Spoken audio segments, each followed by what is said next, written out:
kahapon na sobrang in demand. Ngayon, titingnan natin kung totoo nga ba mukhang nabudol tayo o tamang umorder tayo. So, hindi ko alam. First and foremost, umorder dito kay Temo. So, ang dami kasing palibre ni Temo. Ngayon, hindi ko alam kung totoo nga ba to o scam lamang.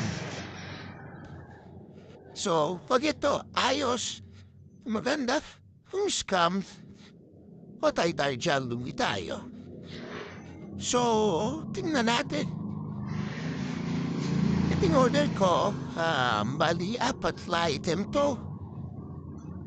Yung 3 dito ay libre. So, libre yung battery tester. Libre yan. 0 daw yan. Tapos, vacuum. And 0 lang din. Kasi itong power ba? At saka, ito lang yung binili ko. So, jump starter para sa sasakyan, 1,091.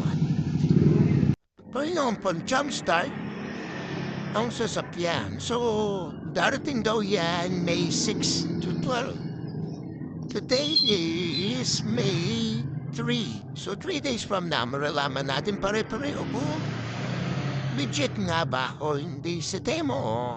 So, abangan guys. Sa mga naka-order na, please comment kung nabubula ko hindi. Sa amin din. Peace!